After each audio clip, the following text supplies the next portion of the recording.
Olá, meus amigos, nessa videoaula eu vou abordar um assunto um tanto polêmico, tenso, difícil de ser falado, mas extremamente necessário, justamente porque, infelizmente, é uma realidade quando a gente identifica algumas relações de poder um tanto desgovernadas, justamente quando não existe ali uma limitação entre o que está sendo observado, o que esteja em jogo, seja apenas o posicionamento funcional, da função assumida ali por um profissional no exercício das atribuições do seu cargo, mas quando a gente começa até mesmo essas relações de poder invadirem campos pessoais, até mesmo subjetivos, compreendendo logicamente que qualquer organização de trabalho vai ser ocupada por pessoas que estejam ali realizando o seu trabalho.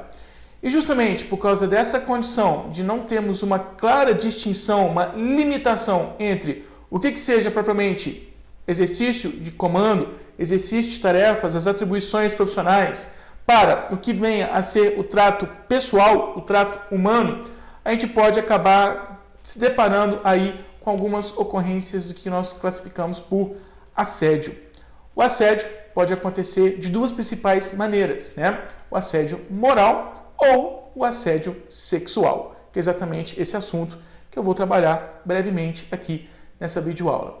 Antes de entrar propriamente no assédio sexual, vale destacar que o assédio moral é quando a gente tem ali alguma figura, alguma pessoa, algum funcionário em uma organização que, fazendo uso indevido das suas condições de poder, seja porque é um superior imediato, exatamente o que ele decida, o que ele pense, o que ele possa afirmar, pode colocar em risco a empregabilidade de alguém, a permanência de uma pessoa, de um determinado funcionário, a continuar trabalhando ali na organização, ou até mesmo servindo como uma coerção, uma ameaça para que aquela pessoa possa perder o seu emprego. A gente identifica o assédio moral quando existem ali ofensas que não são objetivas, não são específicas só em relação a desempenho no trabalho, mas que já começam a desestruturar mesmo a autoestima daquela pessoa que seja vítima de assédio. E uma coisa que merece ter aí uma atenção é que a gente facilmente identifica o assediador, a pessoa que provoca o assédio, que comete ali esse crime, essa infração, esse desrespeito com o outro colega de trabalho, mesmo sendo um subordinado. A gente faz muito essa associação de que assediadores vão ser apenas as pessoas que estão no cargo de comando, vão ser apenas superiores, como se o assédio acontecesse apenas no sentido top-down, do superior para o subordinado. E nem sempre é o que a gente pode identificar.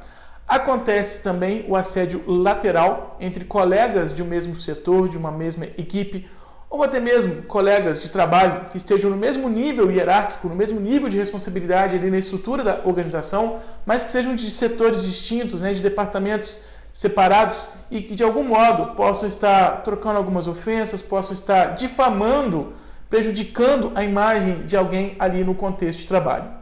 Quando acontece isso, dessas ofensas desestruturarem a autoestima de um profissional e até mesmo colocar essa pessoa, que é a vítima do assédio, numa condição de sentimento de extrema menos-valia, essa pessoa, logicamente, ela não consegue mais se manter tão produtiva, ela começa a ficar realmente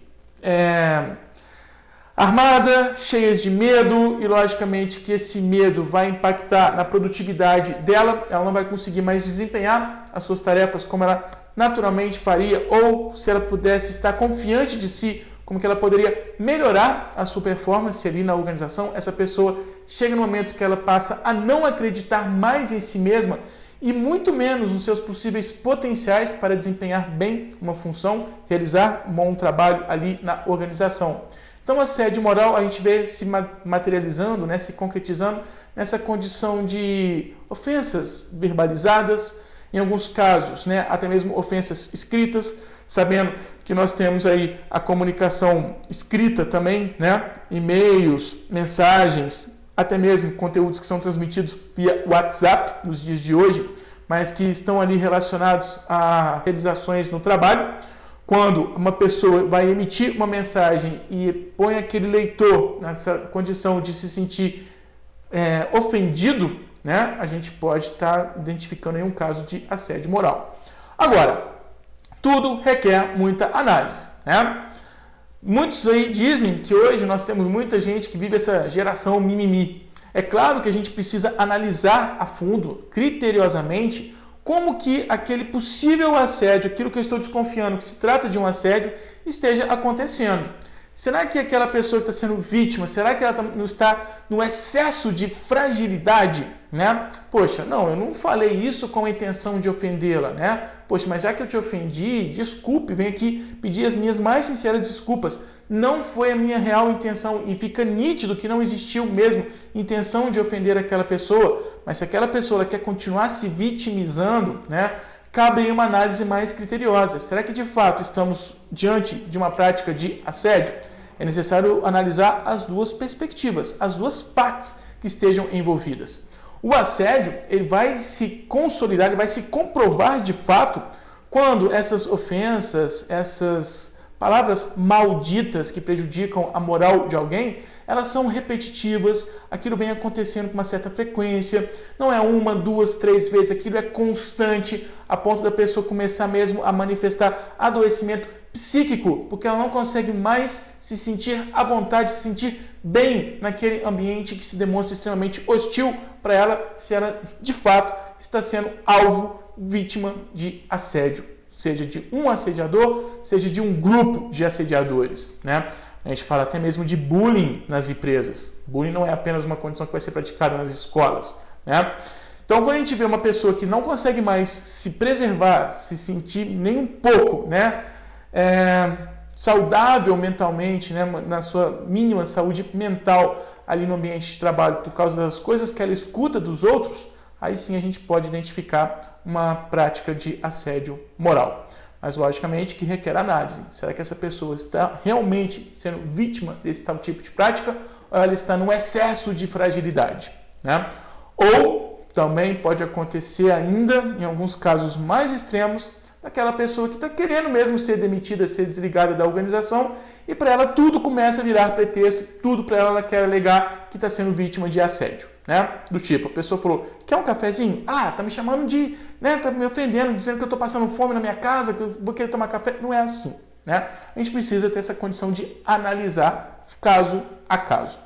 Agora, o assédio, se o assédio moral a gente identifica para essa condição do que seja dito, o que seja pronunciado, que possa desestabilizar a imagem de alguém, o assédio sexual, por sua vez, vai se caracterizar pelos contatos, né? Pelos toques, qualquer atividade indesejada de caráter sexual que afeta ali o emprego da pessoa e cria um ambiente de trabalho hostil. O que seria, né, uma atividade indesejada de caráter sexual? O toque, né, o excesso de intimidade, a condição de vir e abraçar a pessoa. Nem todo mundo gosta de abraço, né? A gente tem isso muito claro. Tem pessoas que são mais reservadas, preservam, impõem aquela imagem de você lá, eu aqui, né? Então, essa condição de querer um excesso de intimidade pode, logicamente, vir a denotar uma prática sexual indesejável. Não apenas já vir dar o beijo, roubar um beijo, né? Ou passar a mão ali nas partes íntimas da pessoa. Claro que isso acontece e é fatos extremos mesmo. Aqui está explícito que foi um assédio sexual, né? Mas às vezes até a questão do toque que vai incomodando, né? Tem pessoas que não gostam de toques, né? Tem pessoas que não gostam desse excesso de calor humano. Então a gente tem que saber respeitar o espaço do outro, né? Até mesmo condições de algumas brincadeirinhas, algumas palavras, né? Algumas conversinhas que tenham ali segundas intenções, né? Um convite para sair do expediente e irem tomar um vinho, um jantar romântico. Bom, lógico que pode acontecer da outra parte querer, né? Se existir um consenso, minha colega me chamou ali para um jantar com ela. Claro que eu vou, estou super afim de pegar ela. Pode acontecer isso. Agora, se acontecer, né, dessas propostas, esses convites não serem desejados e a pessoa insiste a ponto da outra pessoa já falar, olha, você está me chamando para uma coisa que eu não estou afim. Vamos parar por aqui? Vamos preservar a nossa relação estritamente profissional. Eu faço meu trabalho, você faz o seu trabalho, cada um na sua, né? A partir do momento que isso passa a ser manifesto e a outra parte não reconhece essa imposição desse limite, né, continua sendo inconveniente de persistir em investir, né, amorosamente, afetivamente, para aquela pessoa que não quer esse tipo de afeto, né, aí sim isso já pode começar a denotar uma prática de assédio sexual. E do mesmo modo, como o assédio moral não acontece apenas na perspectiva top-down, não é apenas o supervisor diante do subordinado, o assédio sexual também não vai acontecer apenas dessa maneira, né? Pode acontecer de um subordinado que esteja ali investindo seriamente, né, no superior, isso pode acontecer, superior ou superiora, né? Não estou atribuindo gêneros aqui. Pode acontecer de um colega do mesmo setor, da mesma equipe, estar ali investindo. Agora, o problema é que mesmo depois da outra parte manifestar, olha, não estou gostando dessa conversinha, me respeita porque eu não sou tuas negas, né? Se continua acontecendo essas investidas e a pessoa que está recebendo ali uma certa rejeição começa a se sentir ofendida e começa, inclusive, a ameaçar o emprego daquela outra parte, isso também vem caracterizar o assédio sexual. Olha, você não vai sair comigo não? Então, sabe fulana? Eu posso promovê-la no seu lugar. Você não está querendo sair comigo? Não custaria nada você ir para um sushi comigo, de lá a gente poderia estender para um motel. A outra parte não pode não querer, né? Mas quando já começa essa condição, não estamos mais analisando méritos, estamos analisando quem é que vai agradar aos meus interesses carnais, né? No caso aí de um gestor perverso, e nós sabemos que isso acontece, que isso existe, né? Quando acontece esse tipo de situação, a gente vê claramente ali alguns sintomas, né? Algumas evidências de que estamos falando de assédio sexual. Estamos diante de um fato que esteja acontecendo um assédio sexual. E, mais ainda, o assédio sexual ele tende a acontecer com maior frequência quando há essa diferença de poder, né? Se a diferença de poder é maior, a ponto daquela pessoa que reconhece que tem um extremo poder e ela não tem esse discernimento, até onde ela tem o poder unicamente da função, do cargo que ela ocupa, mas até onde o poder dela pode se projetar na vida do outro ou da outra, não estou falando de gêneros, né? Aí sim, isso pode acabar induzindo uma perversidade de um assediador. Agora, o grande problema é que, além de ser um crime, porque invade a privacidade da pessoa que é vítima, o assédio sexual ele é oneroso para a empresa. Porque se a vítima começa a acumular provas, testemunhas, né, vídeos, alguns e-mails, algumas cantadinhas que foram ali apresentadas em mensagens, e a vítima ela vai acumulando isso, ela pode processar a empresa, né? Não vai ser o assediador que vai responder a um crime de ordem pessoal. Vai ser a instituição, vai ser a empresa que vai ter que responder por aquilo, justamente porque ela foi, de certo modo, conivente com esse tipo de ocorrência. Então, é imprescindível que a gente tenha essa condição de observar o que esteja acontecendo entre os nossos colegas. Se temos um colega ou uma colega ali que estão a fim de se pegarem, né, estão a fim de terem algum envolvimento amoroso, se há um consenso dos dois, bom, depois eles que se entendam com algumas políticas ali da empresa. Mas, se está tendo uma teimosia naquilo e uma das partes não está mais nem um pouco confortável, mesmo já tendo falado, não, pare por aqui, né, mas as investidas continuam, alguma medida precisa ser tomada pela área de gestão de pessoas daquela organização. Porque se isso continuar, isso pode acabar acarretando num crime de ordem trabalhista, né? E não vai ser a pessoa que ficou praticando assédio sexual dentro da empresa que vai responder. Vai ser a gestão, vai ser a organização. Então, além de ser um crime pessoal, é também oneroso para a empresa, porque a empresa que vai ter que arcar com esses custos, né, jurídicos, se caso amanhã isso venha a ser denunciado. Então, uma prática de assédio sexual afeta o trabalho, a pessoa, se a vítima de um assédio, né, tanto moral como sexual, se ela realmente começa a se sentir prejudicada moralmente, ela não consegue mais desempenhar as suas tarefas com o mesmo nível de comprometimento, com o mesmo nível de qualidade, vai afetar as amizades, o clima fica pesado, né, e até a vida familiar dos funcionários. E aqui eu acredito que seja o maior agravante. Por quê? Nós sabemos que os funcionários têm suas vidas pessoais fora das empresas, né? Fora do ambiente onde eles trabalham. E se uma pessoa estiver sofrendo assédio sexual no trabalho e ela não pode desabafar isso com amigos, com familiares ou mesmo com o cônjuge fora do ambiente de trabalho, né? Sabemos que isso acontece. O caso do marido que, né, a mulher, a esposa dele ali está sofrendo assédio sexual no trabalho e ela não pode nem se atrever a falar isso para o marido, porque senão o marido vai falar que ela que está se insinuando para o seu respectivo gestor. Enfim, isso abre margem para várias outras discussões, até mesmo essa condição, né, da cultura do estupro, enfim, essa discussão vai muito além disso. Mas quando a gente tem esse estereótipo, né? Esse sintoma cultural de que a pessoa que é assediada, ela de certo modo permitiu que isso acontecesse, né? E é horrível porque a pessoa está sendo vítima de uma situação, ela está sofrendo constrangimento e ainda existe uma possibilidade da sociedade, culturalmente, né, vir colocar ali sobre ela uma responsabilidade por uma situação na qual ela não deseja estar de jeito nenhum, né? Então isso vai afetar, lógico, a autoestima dessa pessoa e até mesmo a sua vida familiar, porque ela pode não ter confiança em desabafar e em pedir ajuda para alguém de fora, né? E aí, o que eu faço nessa situação? Então isso é um crime, né, de uma repercussão aí inabalável. É péssimo, é horrível quando isso acontece. E o assédio sexual vai se caracterizar então com contatos físicos que são indesejáveis, como convites para encontros e até mesmo algumas ameaças coercitivas, né? Olha, se você não vai sair comigo, você vai perder o seu emprego. É horrível, né? Mas a gente sabe que isso também pode acontecer em alguns casos. Pode decorrer da dificuldade de se limitar à amizade e intimidade, né? Existem muitas pessoas que não têm noção, não têm discernimento, né? Até onde eu estou tendo um contato contigo de amizade, até onde isso já não esteja invadindo a sua intimidade, né?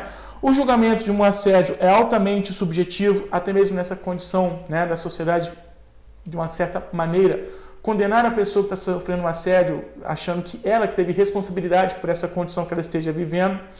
E os funcionários e colegas temem retaliações. Mesmo quem presencia, mesmo quem começa a observar que está acontecendo ali uma prática de assédio, né, tanto moral como sexual, pode tentar se esquivar de manifestar uma opinião. Por quê? Como isso é um grande tabu em uma organização, a partir do momento que aquilo venha à tona num processo trabalhista, aquela pessoa que poderia se projetar, se apresentar como uma testemunha que comprove que realmente estava acontecendo um assédio no ambiente de trabalho, ela pode cair na tendência de se omitir com receio de, se eu manifestar o que eu sei, eu acabo incorrendo no risco de perder o meu emprego. Então a gente observa mais ainda esse reforço, né, das relações de poder injustas, né, desequilibradas, permitindo aí algumas práticas de assédio moral e de assédio sexual.